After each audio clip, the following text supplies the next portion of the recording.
Item number 20. Item number 20. अब सभा में रेल मंत्रालय से संबंधित अनुदान की मांग संख्या 85 को चर्चा तथा मतदान के लिए लिया जाएगा। सभा में उपस्थित जिन माननीय सदस्यों के रेल मंत्रालय से संबंधित अनुदान की मांगों पर कटौती प्रस्ताव प्रचालित किए गए, यदि वे अपने कटौती प्रस्ताव प्रस्तुत करना चाहते हैं तो 15 मिनट के भीतर सभा पटल पर पर्चियां भेज दें जिनसे उन कटौती प्रस्ताव की संख्याएं लिखी हो, उन्हें प्रस्तुत करना चाहते हैं। इस प्रकार प्रस्तुत की गई कटौती प्रस्ताव की क्रम संख्याओं को दर्शाने वाली सूची कुछ समय पश्चात सूचना पट पर लगा दी जाएगी। यदि सदस्यों को सूची में कोई विसंगति मिले तो उसकी सूचना तत्काल सभा पटल पर मौजूद अधिकारी को दे। इस चर्चा के बाद शून्यकाल को इजाजत दे देंगे रात को 2 बजे बाद। रात को 2 बजे बाद श्री के Suresh ji.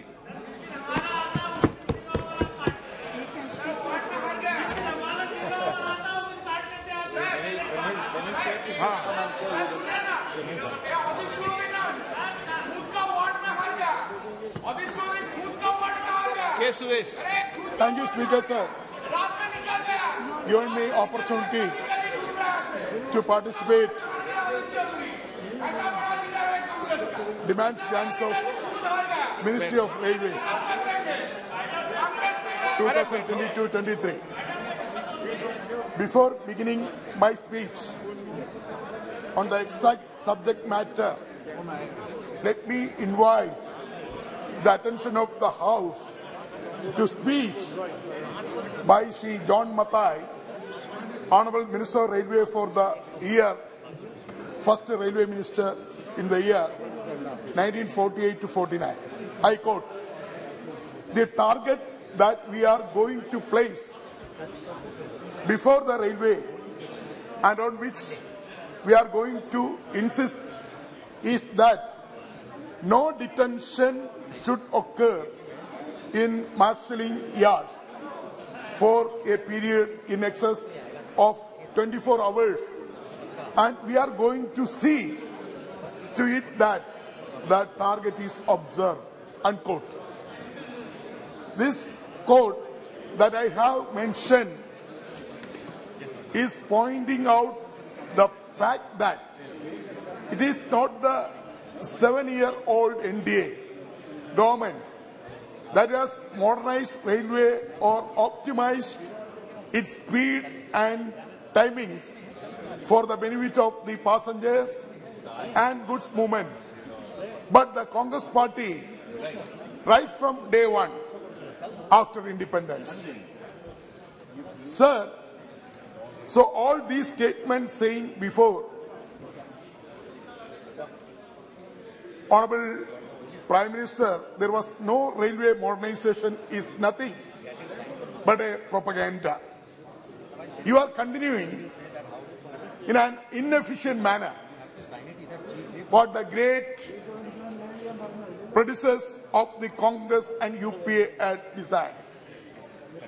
So alteration of history by finding with the figures and facts is immoral.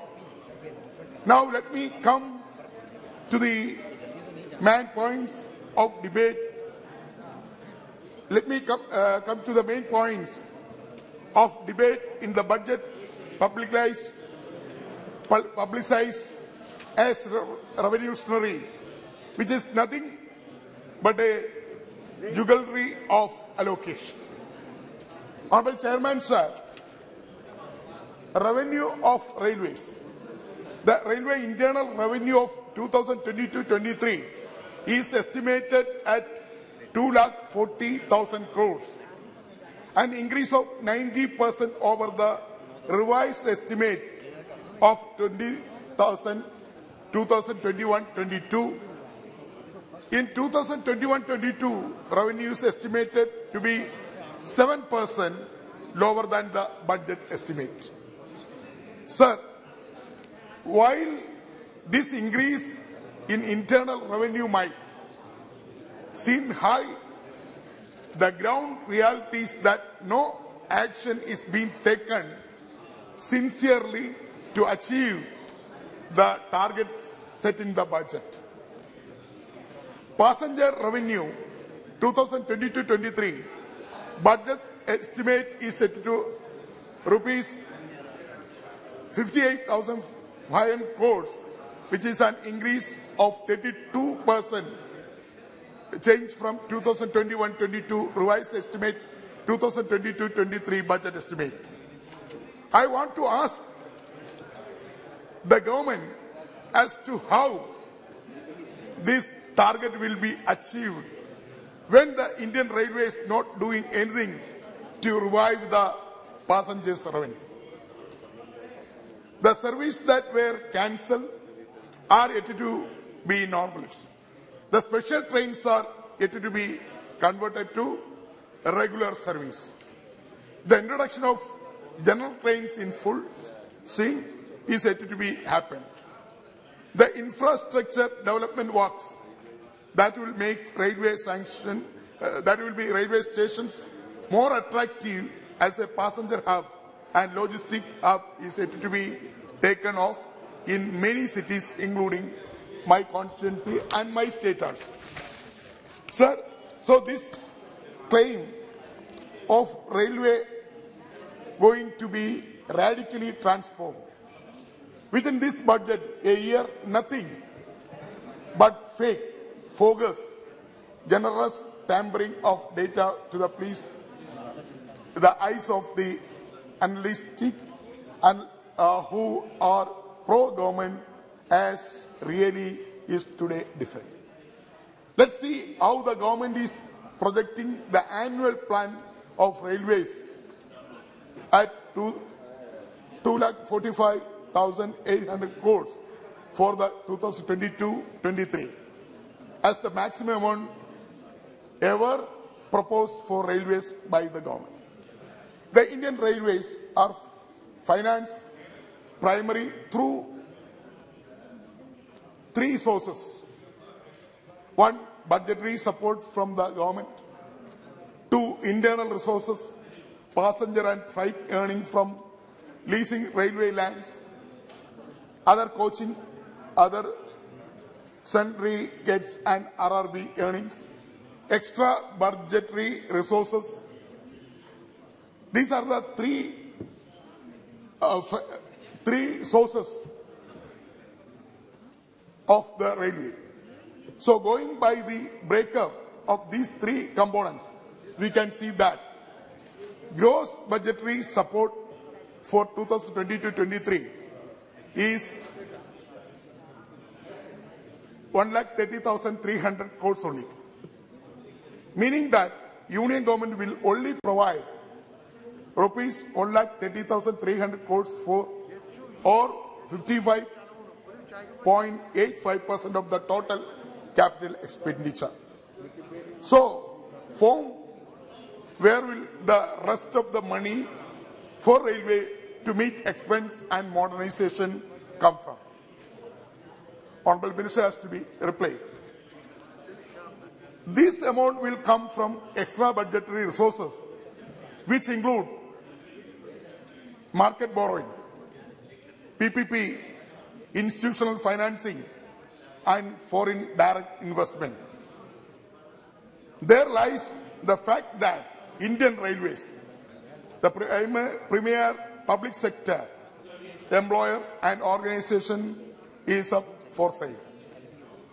The budget estimate of 2022-23 for extra budgetary resources is rupees 1,15,000 crores, meaning that 41.29% of the capital expenditure will come from selling, leasing, and pledging, and putting the precious of public sector organization for a sale to the bidder.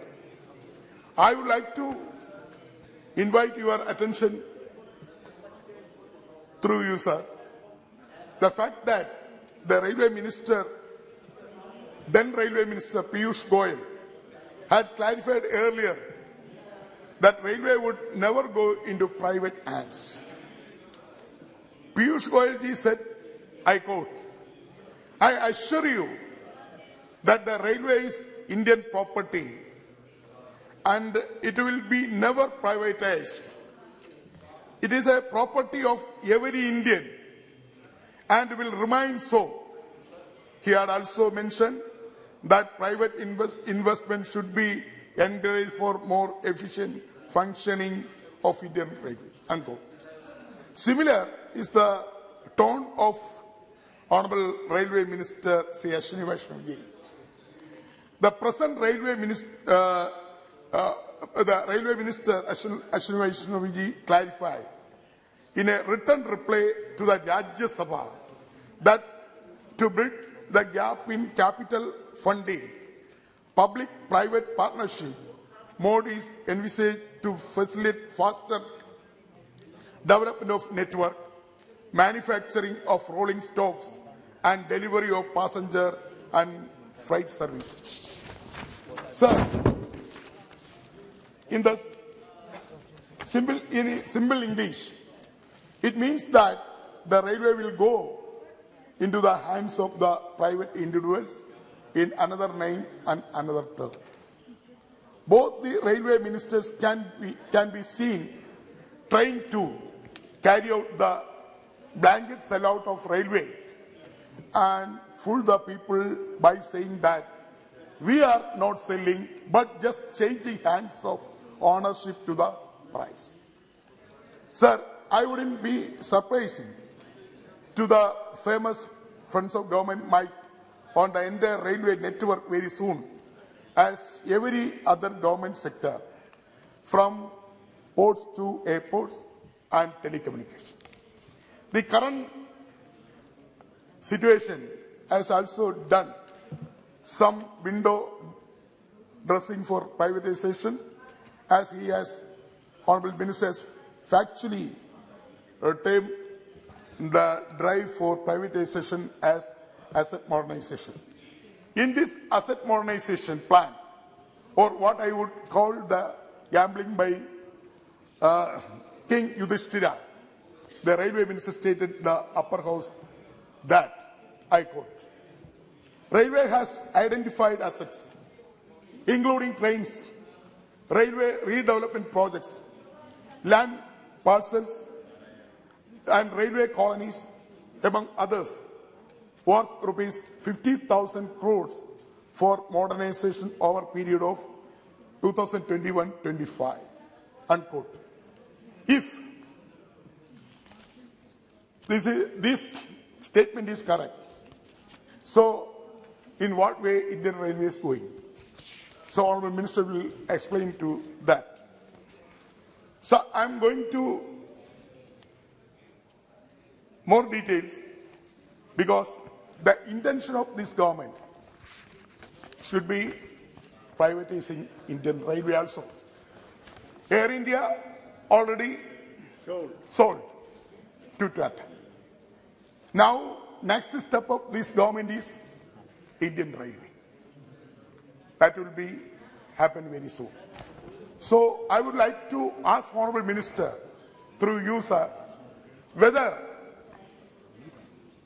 the Indian Railway will remain under Government of India, or it will go to Adani or Ambani. Yeah. So you will have to give frank reply. Sir, the filling up of the vacancies, that is very terrible situation in Indian Railway. What happened recently in the Bihar and UP?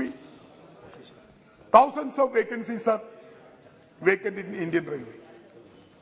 Indian Railway is one of the largest public undertaking by Government of India. Every year, thousands of educated youth getting employment in Indian Railway. When UPI government regime, before Congress government regime, time to time, railway recruitment is done. RRB, railway recruitment board is there. We set up a railway recruitment board. That board continuously recruiting the employees. But now what is the situation? Recruitment is banned. Why recruitment is banned? Because of the signal of the privatization.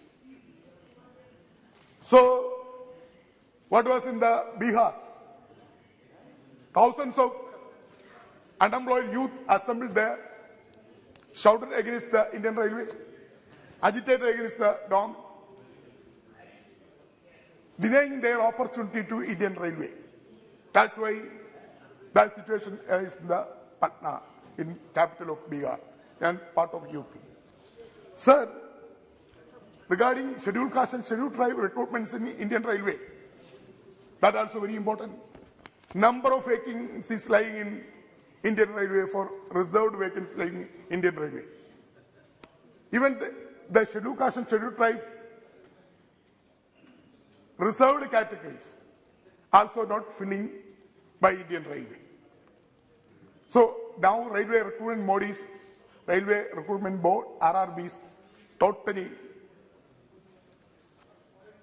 defunctioning.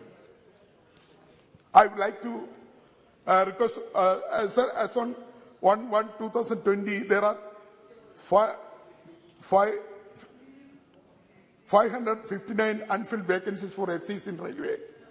Then 5,463 unfilled vacancies for STs and 6,747 unfilled vacancies for OBCs.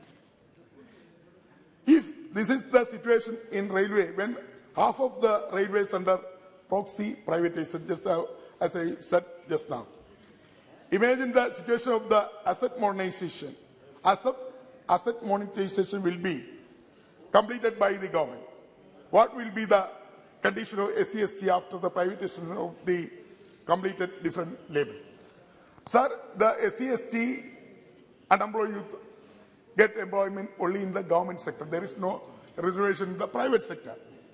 Railway is the main employment opportunity for SC/ST unemployed youths.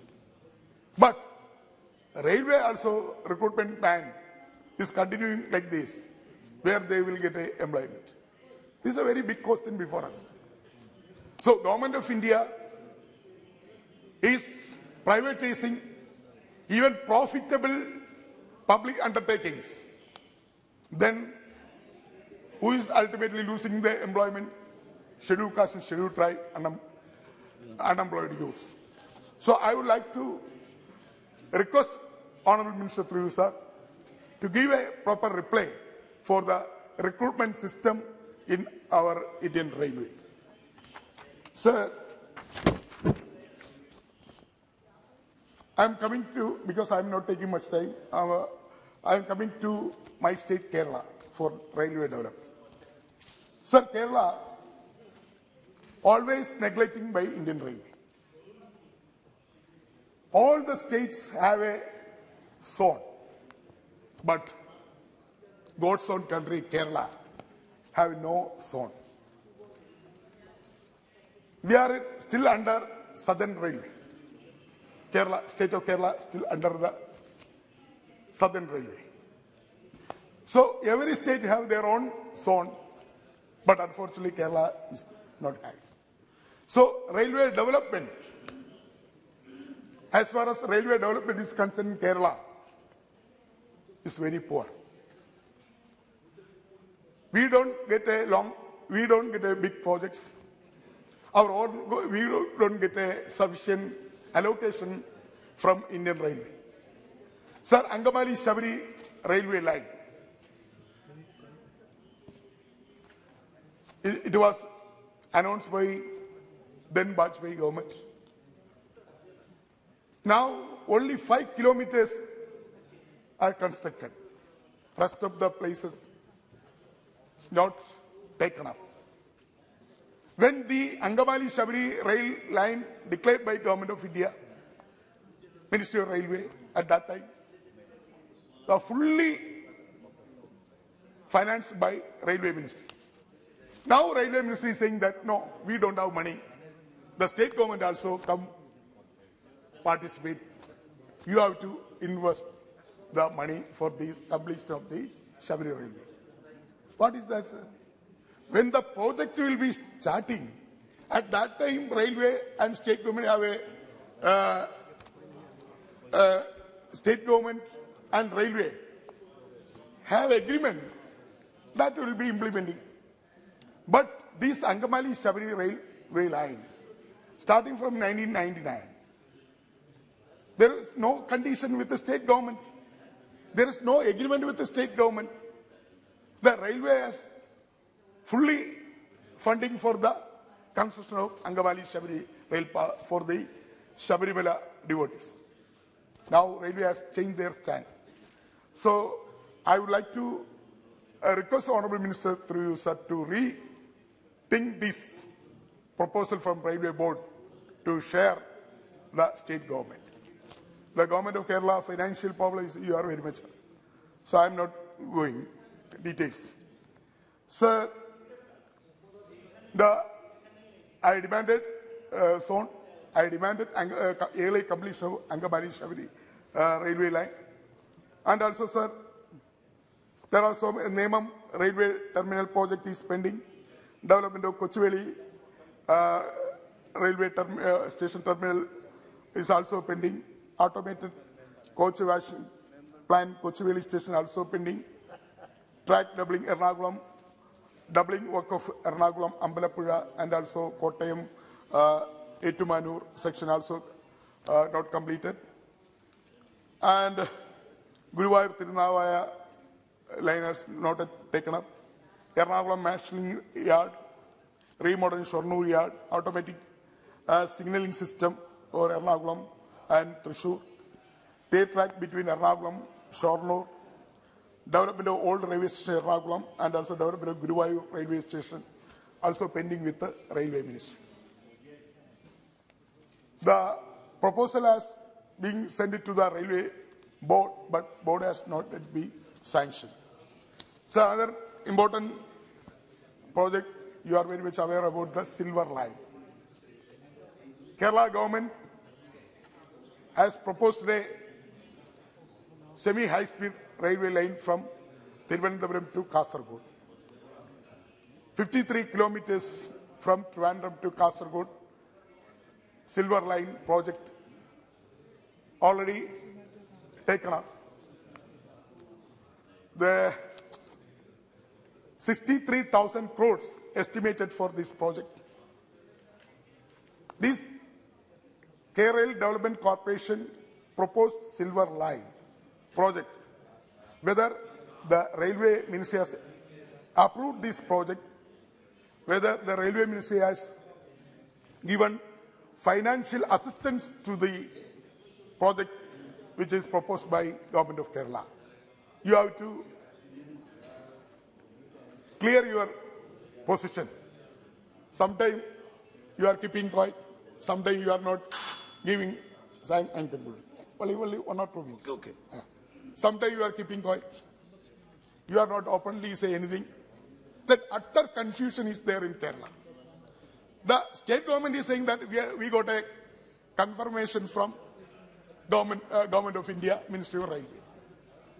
But at the same time, whenever we talk to Railway Board, they are saying that no, we are given a principally assurance, principal clearance we have given. The final clearance we are not given. I am not going to details. Silver Line, you are very much studied about the Silver Line project in Kerala. We 19 MPs from Kerala met you and submitted a memorandum against this Silver Line. Not the entire people of Kerala. Yes. The entire people of Kerala now against the Silver Line. You know the social impact of this line and also environmental impact and also financial commitment of the state. You are very much aware. And also the state government is encroaching central government, railway property. How it is possible, sir? Without railway consent, state government has made a DPR, detailed project report, through railway land. It's very first time one state government is encroached central government property. Whether you are giving permission to make a DPR in railway land, you have to explain. Sir, regarding my parliamentary constituency, only 2 points. Please. Chenganur railway station is very important station. Chenganur railway station is the gateway of Sabarimala. So all the devotees coming from various parts of the country and get down Sabarimala, Chenganur, from there they go to the shrine, Sabarimala shrine. But Chenganur railway station condition is very poor. Many occasions I raised this issue before the railway ministry. Then railway ministry assured me this station will be taken up for development, just like the Tirupati railway station. But so far, nothing happened. I would like to request Honorable Minister to consider as Chenganur railway station to be redeveloped and also remodeled. Sir, another important station, my parliamentary constituency, Changanasheri, Mavelikara, Shastangota, Mandro, Turut, Tagadi, Charinad, Avani. All stations conditions are very bad. All stations are, the passengers are not getting proper facilities. You kindly consider this demand also, sir. With these words, I am concluding, sir. Thank you. Shri Rajyavardhan Rathore ji.